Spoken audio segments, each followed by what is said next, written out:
अस्सलाम वालेकुम students. Islamic finance series में नेक्स्ट लेक्चर पे फोकस करते हैं। हमारा नेक्स्ट लेक्चर है salient feature of Islamic finance. Let's start a lecture without time waste. सबसे पहले हमारे पास आता है कि salient feature of Islamic finance में the feature of a conventional banking. किसी भी चीज़ को डिटेल से जानने के लिए हमें सबसे पहले दूसरी चीज़ के बारे में पता होना ज़रूरी है कि कन्वेंशनल क्या चीज़ है, तब हमें इस्लामिक समझ में आएगा। अगर डायरेक्ट हम इस्लामिक को डिस्कस करेंगे तो हमें समझ में नहीं आएगा कि इसमें क्या फ़र्क है और क्या मेन चीज़ है जिसको हमने फोकस करना है, क्या मेन चीज़ है जिसको हमने समझना है। तो सबसे पहले हमारे पास आता है the feature of a conventional bank, कि कन्वेंशनल बैंक क्या फ़ीचर है। कन्वेंशनल बैंक जो है वो बेस करता है हमारे पास इंटरेस्ट बेस, जो हम पहले भी पढ़ चुके हैं कि इंटरेस्ट के ऊपर बेस करता है। इस कन्वेंशनल बैंक की मेजर एक्टिविटीज़ क्या हैं, जब हम इसकी एक्टिविटीज़ को समझेंगे फिर हमें समझ में आएगा कि इस्लामिक बैंकिंग की इस्लामिक के फीचर्स क्या हैं, उसकी एक्टिविटीज़ क्या हैं। कन्वेंशनल बैंक की जो मेजर एक्टिविटीज़ हैं वो है डिपॉजिट क्रिएशन, यानी ये डिपॉजिट करता है, financing, agency services, issuing LG, advisory services and other related services provide करता है। डिपॉजिट का सबको पता है, जाके बैंक में पैसे जमा करवाते हैं और वो बैंक जो है अपने पास रिसीव करता है उसे डिपॉजिटिंग कहते हैं। फाइनेंसिंग भी यही होता है कि आप इन्वेस्टमेंट करते हैं बैंक्स में। एजेंसी सर्विसेज, कि किसी भी कंपनी एजेंसी वगैरह की सर्विसेज प्रोवाइड करता है, जैसे कि हम जाते हैं कार वगैरह लेते हैं तो ये भी एक एजेंसी सर्विस है कि कंपनी ने उसके साथ कॉन्टैक्ट किया और उसने कहा है कि आप हमारी कार वगैरह इनके साथ सेल करें। बहुत सारे मोबाइल्स फ़ोन होते हैं वो उनके साथ कॉन्टैक्ट हो जाते हैं कि आप हमसे जो है ये ले सकते हैं। तो एजेंसी सर्विसेज भी और भी बहुत सी एजेंसी सर्विसेज आ जाती हैं। ये मैंने आपको सिंपल ऐसी बात बताई है जो आम बंदा समझ सकता है सिंपल लैंग्वेज की। अब उसके बाद आता है इशूइंग एलजी। एलजी होती है हमारे पास, क्या होता है एलजी, लेटर ऑफ गारंटी, यानी वो लेटर ऑफ गारंटी होती है ये, जो कि शिप वगैरह जैसे होती है, एक कंट्री से दूसरी जगह पर चीज़ आ रही है, एक्सपोर्ट इंपोर्ट हो रही है, उसमें जो लेटर ऑफ गारंटी लगती है कि हाँ ये चीज़ यहाँ से हमारे पास यहाँ तक पहुँच जाएगी, यानी ए से जो है हमारे पास चीज़ बी तक पहुँचेगी। ये जो दरमियान में ये जो इंटरमीडिएटर का रोल अदा कर रहा होता है वो कौन कर रहा होता है, हमारा बैंक कर रहा होता है। किसके ज़रिए से? लेटर ऑफ गारंटी के ज़रिए से बैंक ये रोल प्ले करता है। नेक्स्ट हमारे पास आता है एडवाइजरी सर्विस। तो बैंक जो है वो एडवाइसिंग की सर्विसेज भी प्रोवाइड करता है कि आपको कहाँ इन्वेस्ट करना चाहिए, कहाँ इन्वेस्ट नहीं करना चाहिए, और अदर रिलेटेड बहुत सी सर्विसेज प्रोवाइड करता है। मेन चीज़ पे आते हैं डिपॉजिट। डिपॉजिट जो होती है वो क्या होती है। अब हमें ये चीज़ यहाँ पर एमसीक्यूज में कई बार आ जाता है हमारे पास कि बैंक का लाइबिलिटी क्या है, बैंक का एसेट क्या है। तो मेन चीज़ ये है, जो डिपॉजिट होता है वो क्या होता है, बैंक की लाइबिलिटी होती है। डिपॉजिट होता है बैंक का लाइबिलिटी, और जो बैंक किसी दूसरे को देता है, यानी दूसरे को हमें, जैसे हम लोन लेने के लिए जाते हैं, जो लोन बैंक हमें प्रोवाइड कर देता है वो बैंक का क्या होता है, एसेट होता है। क्या होता है? बैंक का एसेट होता है बैंक का। जैसे बैंक की दो चीज़ें हैं, डिपॉजिट बैंक का क्या है, लाइबिलिटी है, जो बैंक हम बैंक के पास जाकर रखवाते हैं, बैंक के वो जिम्मे है कि बैंक ने वो हमें वापस देना है, तो वो बैंक के लिए लाइबिलिटी है। मगर अब जाकर हम बैंक से जो लोन वगैरह लेते हैं, बोरोइंग करते हैं बैंक से जाके, तो वो हम पर लाइबिलिटी है और बैंक के लिए वो क्या है, बैंक का एसेट है। डिपॉजिट को हम सिंपल वर्ड में ये कहेंगे, लोन है, वो हमारा बैंक के ऊपर लोन है कि बैंक ने हमें वापस करना है, तो वो बैंक के लिए क्या है, कर्ज है, लेकिन नॉट अमानत, अमाना नहीं है। अब क्या अमानत में और कर्ज में हमें यहाँ पे डिफरेंस देखना है। मेन पॉइंट यही है कि इस्लामिक चीज़ में हमें ये चीज़ों का डिफरेंस, छोटी छोटी चीज़ का डिफरेंस मायने रखता है। तो कहते हैं मिसकॉन्सेप्शन हो जाती है कि डिपॉजिट जो है वो अमानत है बैंक के पास, तो वो डिपॉजिट जो है वो अमानत नहीं है। वो चीज़ को हमें कैसे शो करना है, वो हमें इस इस्लामिक बेस से, इस्लामिक नज़रिए से पता चलेगा कि डिपॉजिट अमानत नहीं है। इन दोनों में डिफरेंस है।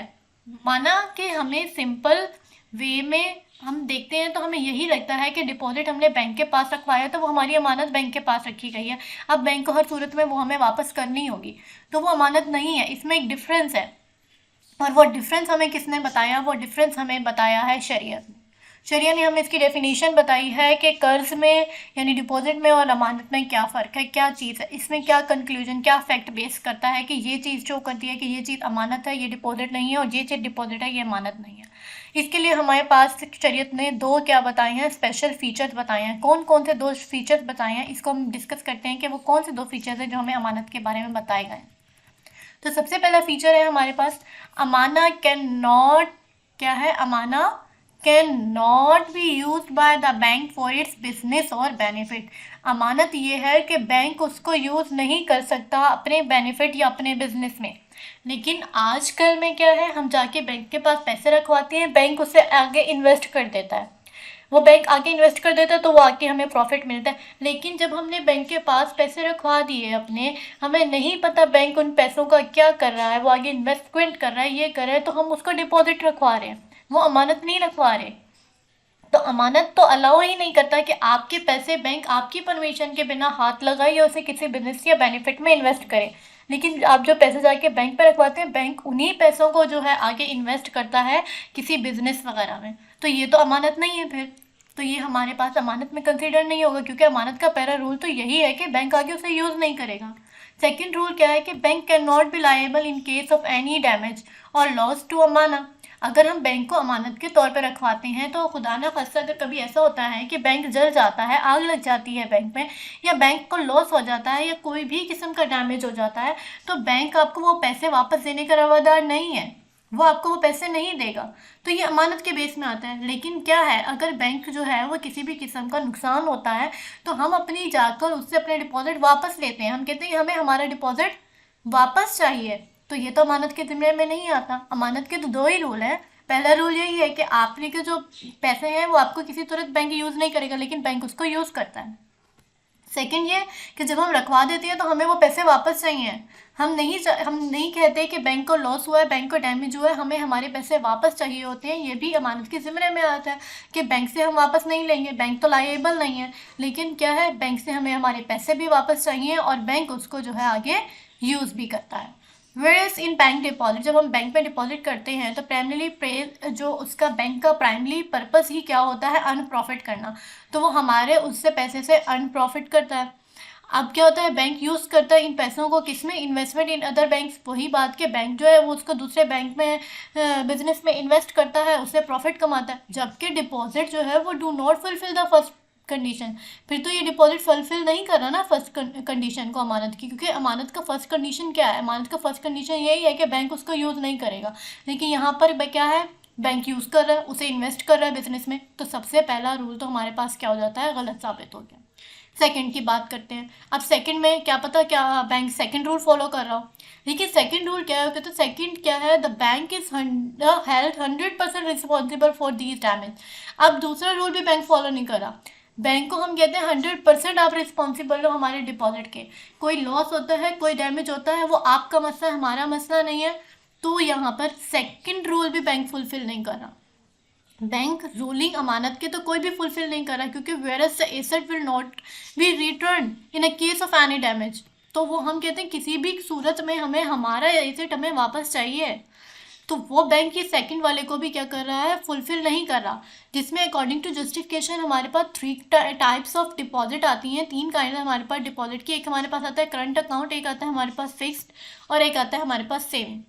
क्योंकि ये सारे अमानत नहीं है, क्योंकि तमाम जो हैं ऑल गवर्नड बाय आ कर्ज, क्योंकि तमाम डिपॉजिट की बेस के ऊपर चल रहे हैं। तो बैंक ये कंडीशन भी फुलफिल नहीं कर रहा है। तो अब मेन चीज़ ये है कि जो मैंने यहाँ पे 3 काइंड डिपॉजिट की डिस्कस की हैं, current account, fix account, saving account. Normally ये आपको पता होंगे कि current account, fix account and saving account क्या होते हैं। फिर भी जिन लोगों को नहीं पता, करंट अकाउंट वो होते हैं जो हमारे डेली बेसिस के लिए हम यूज़ करते हैं, डेली बिजनेस एक्टिविटीज़ के लिए यूज़ करते हैं। जैसे सैलरी पर्सन है, वो जाता है, जाके अपने पैसे उसकी सैलरी आती है, पैसे निकाल लेता है, उस पर कोई किस्म का प्रॉफिट उसको नहीं मिलता। ये होता है हमारे पास करंट अकाउंट। इन शॉर्ट हमारे पास नेक्स्ट है फिक्स्ड अकाउंट। फिक्स्ड डिपॉजिट ये होता है कि आप 2 से 3 साल के लिए कोई भी पैसा बैंक में रखवा देते हैं और कहते हैं कि हम 2 से 3 साल बाद ये पैसा निकालेंगे। तो वो क्या होता है, फिक्स करवा लेते हैं आप कि 2 से 3 साल ते पहले आप वो पैसे नहीं निकाल सकते। नेक्स्ट हमारे पास क्या होता है, सेविंग अकाउंट। नेम से जाहिर हो रहा है कि सेविंग है ये, यानी कि जो भी आप अपने पास पैसे रखवाते हैं वो बैंक के पास जाके सेविंग अकाउंट में रखवा देते हैं, जिसके ऊपर आपको प्रॉफिट मिलता है। इन शॉर्ट हमने इनको डिस्कस कर लिया। नेक्स्ट हमारे पास क्या होता है, कि जब ये सारी चीज़ें ये है कि दोनों चीज़ें फुलफ़िल नहीं कर रही हैं अमानत की क्राइटेरिया को, उसके फ़ीचर को, तो क्या है कहते हैं एक स्कूल जो है मतलब इस्लामिक स्कूल, उसने ये कहा है कि only fixed deposit and saving account fall under the law of कर्ज। किसी एक ने ये कहा कि ये जो 3 अकाउंट हैं, यानी कि ये जो हमारे पास करंट है, हमारे पास फ़िक्स है और ये हमारे पास सेविंग है, इनमें से सिर्फ़ और सिर्फ ये सेविंग और ये हमारे पास फ़िक्स, ये जो है सिर्फ और सिर्फ ये जो है कर्ज की कैटेगरी में आते हैं, जबकि करंट अकाउंट जो है वो गवर्नमेंट जो है गवर्न कर रही है, तो ये अमानत की कैटेगरी में आते हैं।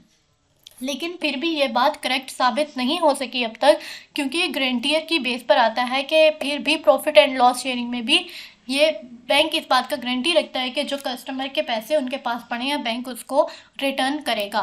तो ये जो है ये भी फिर आहिस्ता आहिस्ता ये बात साबित हो गई कि करंट अकाउंट भी किस लिए गवर्न होने लग गया, एज अ कर्ज बेस के ऊपर गवर्न होने लग गया ये अकाउंट भी। नेक्स्ट डिपॉजिट जो था, whether the deposit are not interest in terminology but the end result of the holding account, therefore it's if a bank does not offer a security to the asset, अगर bank ये offer नहीं करता कि मेरे पास जो आपका asset पड़ा हुआ है मैं उसकी सिक्योरिटी प्रोवाइड करूंगा, so it is the normal, मगर बैंक ये चीज़ें प्रोवाइड कर रहा है तो ये किसी भी किस्म का कोई रूल फॉलो नहीं कर रहा हमारे अमानत का, जो हमारी अमानत ने 2 फीचर्स बताए हैं, तो ये हमारे पास कंसिडर नहीं होता, क्योंकि बैंक जो है वो कहते हैं in case of any loss of the asset, किसी भी किस्म का लॉस में without any negligence of the bank will not be return to them, not a single person would put is asset in the bank.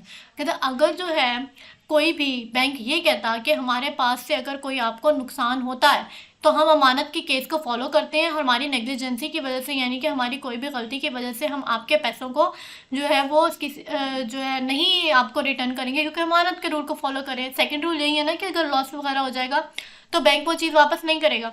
अगर सारे bank ये करने लग जाते हैं तो फिर क्या होता है, कहते हैं not a single person would put his asset in the bank, तो कोई भी एक सिंगल पर्सन भी अपना एसेट बैंक में नहीं रखवाता, इसलिए बैंक ने ये जो है सिक्योरिटी प्रोवाइड की अपने डिपॉजिटर्स को, तो ये फिर डिपॉजिट के लाया गया। नेक्स्ट हमारे पास क्या आता है, वो कहते हैं वी देयरफॉर कंक्लूड, हमने तमाम चीज़ों को कंक्लूड करते हैं और देखते हैं कि बैंक जो है वो क्या कर रहा है। तो वो कहता है कि बैंक जो है वो ये शो कर रहा है कि deposit is not to put the asset in the bank, कि डिपॉजिट जो है वो बैंक के अंदर नहीं रखवाया गया एज अ अमानत, रेदर द कर्ज हैव बीन कलेक्टरली, अब ये कर्ज के तौर पर काम कर रहा है बैंक के अंदर। इसी तरह इस्लामिक बेस में सैयदना ज़ुबैर बिन अवान रज़ी अल्लाह ने भी ये बात अपनी ऑनेस्टी बयान की, उनके पास भी लोगों रखवाने के लिए आते थे और उसमें से चीज़ें जो है वो कुछ हिस्सा निकलवा लेते थे, क्या करते थे विड्रॉ ऑल निकलवा लेते थे या फिर कोई पार्ट अपनी प्रॉपर्टी का निकलवा लेते थे। तो इस बेस के ऊपर उन्होंने ये रिपोर्टेड किया है किसके अंदर, अल बुखारी के अंदर और तबकात इब्न साद के अंदर ये बात मेंशन की है उन्होंने, किसने, हज़रत ज़ुबैर बिन अवाम ने, कि ये जो है डिक्लाइन किया उन्होंने ऐसी प्रॉपर्टी को एक्सेप्ट करने से एज अमाना, but rather accept than as a कर्ज, जैसे कि उन्होंने ये बात भी अपनी इस हदीस में अल बुखारी के अंदर और तबकात इब्न साद के अंदर ये बात मेंशन कर दी है प्रॉपर्टी की। नेक्स्ट हमारे पास क्या आता है, role of bank as a agent, bank कैसे एज अ एजेंट का रोल प्ले करता है। अब हम बात कर रहे हैं यहाँ पे बैंक का रोल एज एजेंट किसकी बेस के ऊपर बात कर रहे हैं, हम बात कर रहे हैं अंडर इस्लामिक शरिया। पहले हमने फीचर्स पढ़ लिए कन्वेंशनल के, अब हम इस्लामिक शरिया में एज अ बैंक का रोल प्ले कर रहे हैं कि बैंक क्या फीचर है बैंक का। तो कहते हैं एज अ एजेंट बैंक का रोल क्या है। सबसे पहला ही वर्ड, सबसे पहले हम इस वर्ड को देखते हैं एजेंट क्या होता है। तो इस्लामिक लैंग्वेज में इस एजेंट को हम क्या कहते हैं, अल वकला, यानी एक वकील के तौर पर हम वकला कहते हैं, अल वकला, ये बेस करता है एजेंट वर्ड को। तो अब इस्लामिक शरिया में एक जो अल वकला है वो क्या अपने कस्टमर के लिए क्या खदमात दे रहा है, ट्रांजैक्शन की कौन कौन सी चीज़ें कर रहा है। तो कहते हैं it can charge agency fee for service, ये अपनी एजेंसी फ़ी, अपनी सर्विसेज के लिए एजेंसी फ़ी प्रोवाइड करता है। कौन कौन सी एजेंसी फ़ीस होती हैं इसके अंदर, तो कहते हैं हमारे पास जो एजेंसी फ़ीस होती हैं किसकी होती हैं, पेमेंट रिसीव ऑफ कैश, अगर आप कस्टमर के बिहाफ पर कोई पेमेंट रिसीव कर रहे हैं उसकी फ़ी लेगा। Inward billing of collection, outward billing, LC का मतलब होता है letter of guarantee, opening and acceptance. तो इस्लामिक में भी लेटर ऑफ गारंटी जो होती है वो ओपन और एक्सेप्ट होती है। लेटर ऑफ गारंटी ये जो है वो कन्वेंशनल में थी हमारे पास, यहाँ पे लेटर ऑफ क्रेडिट है, ये भी शिपिंग की बेस के ऊपर होता है, जो शिप मैंने आपको बताया था, जैसे कि एक जगह से दूसरी जगह आपका इंपोर्ट एक्सपोर्ट का काम हो रहा है, तो वो दरमियान में बैंक जो है वो एज अ इंटरमीडिएटर काम कर रहा है, तो लेटर ऑफ क्रेडिट यहाँ पर होता है। और इसके बाद इनवर्ड बिल और आउटवर्ड बिल, ये हम आगे डिटेल से भी डिस्कस करेंगे कि इनवर्ड बिलिंग और आउटवर्ड बिलिंग क्या होता है। जो दूसरे बैंक से हमारे पास आता है वो हमारे पास इनवर्ट है, और जो हमारे बैंक से दूसरे बैंक्स में जाते हैं सर आउटवर्ड। तो ये सारी हम डिटेल से डिस्कस करेंगे आगे क्या होता है।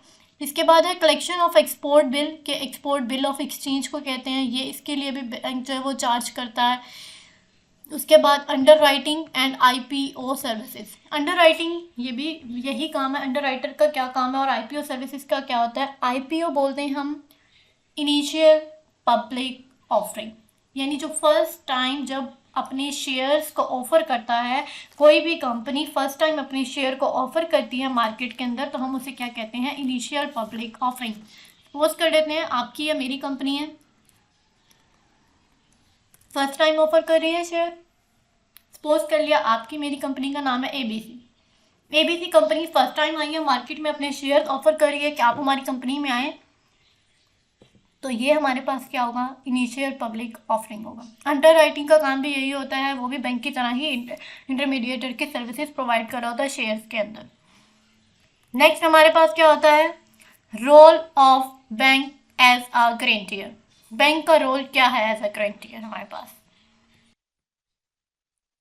जब हम यहाँ पे गारंटियर की बात कर रहे हैं तो हमें पीछे हम डिटेल से पढ़ चुके हैं कि अमानत का क्या है और डिपॉजिट का क्या काम है, कि इनके दरमियान हमने डिफरेंस देख लिया। अब क्या है हमारे पास, सबसे पहले जब हमने ये देखा गारंटियर की बात हुई, तो वही बात उसने की कि हमें कस्टमर के बिहाफ के ऊपर काम करना है। जब हम कस्टमर के बिहाफ के ऊपर काम करते हैं तो क्या होता है हमारे पास कि हमें गारंटी किसके बेस पे कर रहे हैं, कस्टमर की बेस पे कर रहे हैं। बट अकॉर्डिंग टू शरिया, शरिया जो है वो गारंटी जो होती है, guarantee fee can not be charge. शरिया जो है वो गारंटी फ़ीस चार्ज नहीं करती है, शरिया में गारंटी फ़ीस चार्ज नहीं होती। नॉर्मली कन्वेंशनल बैंक जो हैं वो क्या करते हैं, फ़ीस को चार्ज करते हैं। शरिया में लेटर ऑफ गारंटी और शिपिंग गारंटी होती है, इसके अंदर हम क्या करते हैं, कोई फ़ीस चार्ज नहीं करते। अब क्या होता है, बहुत सारे बैंकिंग ऐसे करते हैं कि फ़ीस चार्ज करते हैं, यानी कि ये किस बात के अगेंस्ट जाते हैं, ये हमने पीछे जो डिस्कस किया ये यहाँ पे अमानत के रूल के अगेंस्ट जाते हैं कि अमानत और इसमें दरमियान में फ़र्क होता है। तो हमें ये बात समझ में आनी चाहिए कि इसमें क्या फ़र्क है अमानत के अंदर और बैंक के डिपॉजिट में। तो हमें किसी भी बैंक में अगर हम अमानत के तौर पर रखवाते हैं और वो बैंक उसके अंदर ख़यानत करता है तो वो ये भी हमारे लिए गलत है। अगर हम आम बात देखें तो सही बुखारी के अंदर भी मेंशन है, जब हम शरिया की बात करते हैं तो शरिया बात करता है हमसे, किस चीज़ की बात करता है, सुन्नत की बात करता है और कुरान पाक की बात करता है। तो हमारी जिस बेस पे फैक्ट पे बात करिए तो हम उसी सुन्नत की बात करते हैं। तो सही बुखारी के अंदर मेंशन है कि मुनाफिक की एक सिफ़त है कि वो जब भी अमानत रखी जाएगी उसमें ख़यानत करेगा। अब जो ख़यानत कर रहा है उसके अंदर उसको वो क्या बात कर रहे हैं, उसको वो मुनाफिक से तरजीह दे रहे हैं, उसको मुनाफिक से मुशाबत कर रहे हैं कि जो शख्स उसमें ख़यानत करेगा वो कौन होगा, मुनाफिक होगा। हम सिर्फ यहाँ पर किसी भी चीज़ की बात नहीं कर रहे, किसी बैंकिंग सिस्टम की बात नहीं कर रहे हैं कि वो यूज़ कर रहा है तो वो मुनाफिकत कर रहा है। अगर आपके पास भी कोई अमानत रखवाता है और आप उसके साथ ऐसा करते हैं तो आप भी उसी मुनाफिकत की कैटेगरी में आएंगे। अब जैसे कि हम अल्लाह ताला की बात करते हैं कि अल्लाह ताला ने इंसान को जो जिस्म का हर हिस्सा जो है ना वो हमारे अल्लाह ताला की अमानत है, और अमानत को उसकी मर्ज़ी के ख़िलाफ़ अगर हम इस्तेमाल करेंगे तो वो भी हम ख़यानत कर रहे हैं। हम अपने हाथों से जो चीज़ लिख रहे हैं और अगर गलत चीज़ें लिख रहे हैं, गलत चीज़ें एंटर कर रहे हैं, गलत चीज़ों के अंदर इन्वेस्टमेंट करें तो वो भी हमारे लिए क्या है, ख़यानत के तौर पर ही आ जाएगा। जैसे कि हमारे पास सब मौजूद है, किसी अरबी को किसी अजमी पर, किसी अजमी को किसी अरबी पर कोई फजीलत हासिल नहीं है, सिर्फ और सिर्फ तकवा पे। तो इसी तरह कुरान मजीद के अंदर भी इसी की बात करते हैं। हम इस्लामिक फ़ाइनेंस की बात करें तो इस्लामिक में अमानत के बारे में ये जो सेकंड बात की गई है कि बैंक जो होता है वो लायबल नहीं होगा किसी भी डैमेज एंड लॉस का, तो उसके बारे में भी वो कहते हैं कि जब एक दूसरे के दरमियान अमानत देते हो तो बराबर वक्त मुकर्रर पर इसे लौटा देना, और अल्लाह से डरो इस मामले में कि इसमें हेरा फेरी ना करो, मतलब किसी भी किस्म की हेरा फेरी अमानत में नहीं करनी चाहिए। ये सूरह बकरा के अंदर 283 वर्स के अंदर मौजूद है कि किसी भी किस्म की हमें ख़यानत नहीं करनी है। कुरान मजीद में सबसे बड़ी आयत जो है वो कर्ज के ऊपर ही है। सबसे बड़ी आयत कुरान मजीद में वो कर्ज के ऊपर है। In simple word financial transactions की बात कर रहे हैं तो वो फाइनेंशियल ट्रांजैक्शंस भी यही बेस करती हैं कि हमें अमानत पे, इन चीज़ों पे अगर हम फोकस करेंगे तो हम अपनी चीज़ों को बहुत अच्छे तरह से डील कर सकेंगे, इस्लामिक फाइनेंस, इस्लामिक टर्म्स को समझ सकेंगे ये क्या है। कन्वेंशनल बैंकिंग की ट्रांजेक्शन्स पे अगर हम आते हैं तो कन्वेंशनल बैंकिंग की जो ट्रांजेक्शन है वो प्रिमली किनके ऊपर बेस करती है? यह बेस करती है कन्वेंशनल बैंकिंग की primary function and secondary function. Primary function क्या है बैंक का और सेकेंडरी फंक्शन क्या है? तो प्राइमरी फंक्शन जो है वो बेस कर रहा है सेविंग डिपॉजिट्स पे और सेकेंड बेस कर रहा है लोन के ऊपर। सेविंग डिपॉजिट हमारे पास कौन से हैं? सेविंग अकाउंट है, हमारे पास करंट अकाउंट है, हमारे पास फिक्स अकाउंट है जिसको हम डिटेल से डिस्कस कर चुके हैं, और निगोशिएबल सेविंग सर्टिफिकेट्स होते हैं। और नेक्स्ट हमारे पास इसकी सेकंड प्राइमरी फंक्शन क्या है? लोन। लोन क्या होता है? किसी भी इंडिविजुअल को, बिजनेस को या पब्लिक सेक्टर को देते हैं। उसके बाद कन्वेंशनल बैंकिंग का सेकंड फंक्शन, सेकेंडरी फंक्शन क्या है? फैसिलिटीज़ और सर्विसेज प्रोवाइड करना। कौन सी होती है? जैसे letter of credit, of guarantee हो गई, मनी ऑर्डर हो गया, पे ऑर्डर वगैरह, ये सर्विसेज जो है वो बैंक प्रोवाइड करता है। तो ये क्या हो जाती है? सेकेंडरी सर्विसेज बैंक की आ जाती हैं। नेक्स्ट हमारे पास क्या आ जाता है? नेक्स्ट हमारे पास जो होता है बैंक हमें क्या अलाउ कर रहा है? नेक्स्ट हमारे पास है जी other allowed Islamic financial services and product. और बैंक कौन कौन सी दूसरी इस्लामिक प्रोडक्ट एंड सर्विसेज दे रहा है? बैंक देता है रेमिटेंस की सर्विसेज। रेमिटेंस में हमारे पास कौन कौन से आ जाते हैं जी? रेमिटेंस में हमारे पास आ जाते हैं पे ऑर्डर, डीडी, डिमांड ड्राफ्ट, यानी ये सारी चीज़ें हमारे पास क्या किस में आ जाती हैं? रेमिटेंस में आ जाती हैं, जिसमें हमारे पास डिमांड ड्राफ्ट हो गया, टेलीकॉर्ड हो गया, ये पे ऑर्डर हो गया, ये सारी रेमिटेंसेस हमारे पास आ जाती हैं। नेक्स्ट हमारे पास होता है ज़कात डिडक्शन, जो आपको पता है फर्स्ट रमज़ान को ज़कात डिडक्शन होती है। Sale and purchase of foreign currency, sale and purchase of travel cheques, ATM की services, electronic online transfer offer, उसके बाद टेलीग्राफिक ट्रांसफ़र, टेलीग्राफिक ट्रांसफ़र भी कोड के जरिए होता है। डिमांड ड्राफ्ट जिसकी अभी हमने बात करी रेमिटेंस में, पे ऑर्डर की बात करी अभी हमने। Locker and custodian services bank वो भी प्रोवाइड करता है कि आप जाते हैं बैंक के पास, अपना लॉकर ओपन करवाते हैं, वहाँ पे अपनी चीज़ें रखते हैं, तो बैंक ये सर्विसेज भी प्रोवाइड करता है। सिंडिकेटेड फंड्स होते हैं बैंक के पास। उसके बाद फिर होता है opening of bank account, bank open कर देता है आपका अकाउंट। क्लियरिंग फैसिलिटीज़, इस तरह बहुत सारी फैसिलिटीज़ हैं ये। सेल्स और purchase of share, collection of dividend, electronic banking window and telephonic banking, और बहुत सारी बैंकिंग की सर्विसेज बैंक आपको प्रोवाइड करता है। नेक्स्ट हमारे पास क्या आ जाता है? नेक्स्ट ही हमारे पास आ जाता है फैक्टर्स। कौन से फैक्टर्स हैं जो हमारे पास इन्फ्लुएंस करते हैं formation of philosophy of Islamic bank? Islamic bank की फिलॉसफी किन के ऊपर बेस करती है? तो इस्लामिक बैंक की फिलॉसफी जो है वो बेस करती है दो चीज़ों पर। हमारे पास क्या है? इंटरनल और एक्सटर्नल फैक्टर। इंटरनल फैक्टर्स जो होते हैं वो कौन से फैक्टर्स होते हैं? जो ऑर्गेनाइजेशन के अपने अंदर, इट्स सेल्फ ऑर्गेनाइजेशन के अपने अंदर पाए जाते हैं, वो हमारे पास क्या होते हैं? Internal factor. एक्सटर्नल फैक्टर जो होते हैं वो कौन से होते हैं हमारे पास? Beyond the control of organisation, control of organisation के बियॉन्ड, यानी ऑर्गेनाइजेशन के बाहर। जैसे इस सर्कल के बाहर अगर मैं लाइन लगा रही हूँ, ये बाहर वाला एरिया जो है ये हमारे पास क्या है? एक्सटर्नल फैक्टर्स के अंदर आ जाता है कि कौन कौन से एक्सटर्नल फैक्टर्स होते हैं।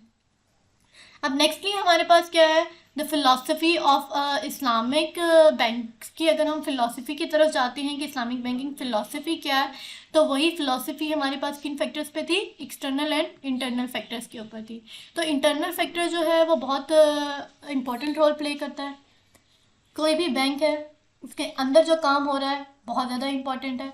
अगर मैनेजर्स जो हैं वो डिफरेंट टाइप के, इन रियलिटी की अगर हम बात करते हैं तो जो owner and manager are consist of different type of group.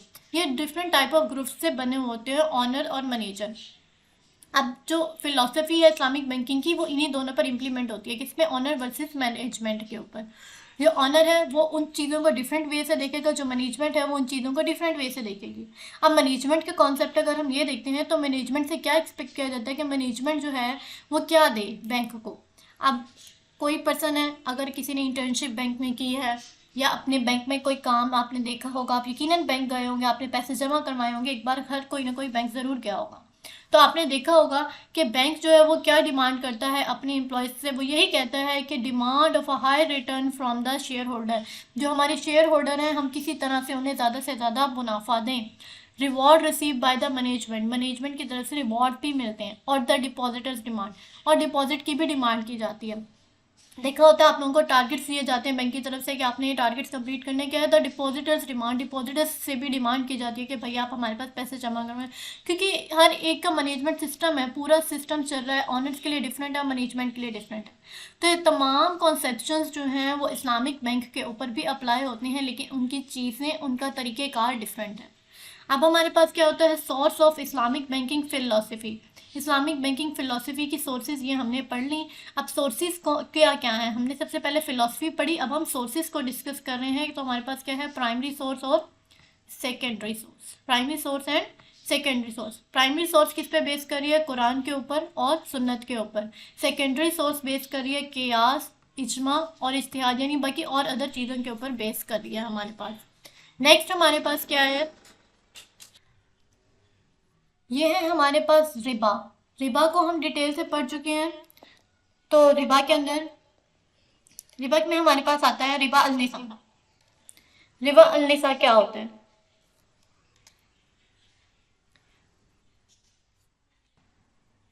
सबसे पहले हमारे पास आता है रिबा अल निसा और रिबा अल फजल, जिसको हम रिबा की टाइप्स कंसिडर करते हैं। अब जैसे कि हमारे पास क्या है, रिबा अल निसा जो है वो रिबा है जिसको हम रिबा पोस्टपोनमेंट भी कहते हैं, रिबा ऑफ डिले भी कहते हैं, रिबा अल कुरान भी कहते हैं, रिबा अल जाहिलिया भी कहते हैं। यानी कि एक कैश के ऊपर कैश लेना, यानी पैसे के ऊपर पैसा लेना। अगर किसी को आपने 1000 रुपये दिया है और उस 1000 रुपये पे आप 10% ले रहे हैं, आप उसे कहते हैं जी मुझे आप 1000 रुपये पे 100 रुपये ऊपर लाजमी देंगे, आपने एक अमाउंट फिक्स कर दी है, तो वो क्या है, रिबा अल निसा आएगा। और रिबा अल फजल क्या होता है, रिबा अल फजल ये होता है कि आपने किसी को कोई चीज़ दी है, जैसे कि आपने एक आटा है, हम सिंपल एग्जांपल ले रहे हैं कि आटा क्या है, एक आटा है, आपने किसी को दिया है और आप उससे ये कहते हैं कि मैंने आपको दिया तो 20 kg का ही है आटा, आप मुझे 20 kg ही वापस करेंगे। लेकिन क्या है, मैंने आपको एग्जाम्पल ले लें कि मैंने आपको वीआईपी आटा दिया, आप मुझे सुपर फाइन वापस करेंगे। यानी कि मैंने आपको आटा जो है वो लो क्वालिटी का दिया है, लेकिन आप मुझे अच्छी क्वालिटी के अंदर वापस करेंगे। तो ये भी हमारे पास क्या आ जाता है, सूद के ज़िम्मे में आ जाता है, क्योंकि हम इस क्वालिटी के ऊपर भी बात करते हैं तो वो सूद में आ जाता है हमारे पास। इसी तरह रिबा अल निसा और रिबा अल फजल की यहाँ पे आपको डेफिनेशन दी हुई है। First of all, riba an-nisa, it's referred to the addition of the premium which is paid to the lender in return for his waiting as a condition for the loan. It is technically the same as interest and this is the real and primary form. यही असल form है। आप जाते हैं bank के अंदर loan लेते हैं, बैंक आपसे ऊपर इंटरेस्ट की डिमांड करता है कि आप मुझे इतने पैसे ऊपर देंगे, ये रिबा अल-निसा है।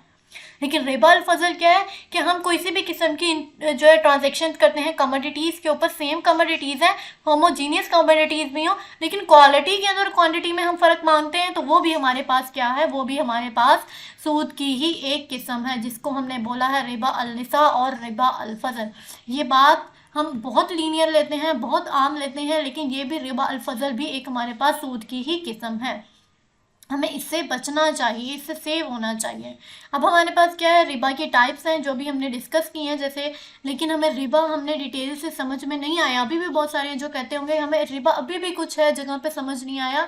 तो रिबा की प्रॉपर डेफिनेशन ये है, द वर्ड रिबा मीन्स एक्सेस, इंक्रीज और addition which correctly interpreted according to the शरिया terminology। शरिया के मुताबिक किसी भी चीज़ का एक्सेस होना, इंक्रीज हो जाना, एडिशन हो जाना, ये क्या है, रिबा है।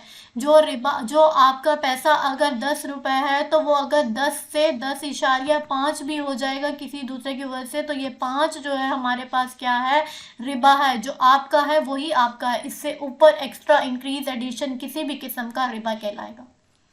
ठीक है, रिबा की डेफिनेशन ड्राइव हमने कुरान से भी देख ली, वो कहता है कुरान में भी इसकी बयान किया गया है रिबा को, जिसको सूद का नाम दिया गया, और कुरान ने भी इसकी 2 चीज़ें बयान की हैं, रिबा अल निसा और रिबा अल फजल, ये बात मेंशन है।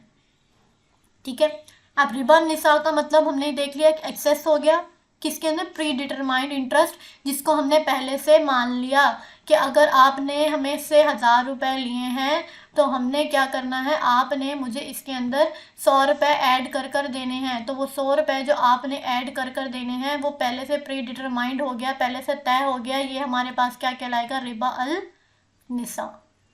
ठीक हो गया। नेक्स्ट हमारे पास क्या आता है, नेक्स्ट हमारे पास आ जाता है रिबा अल फजल।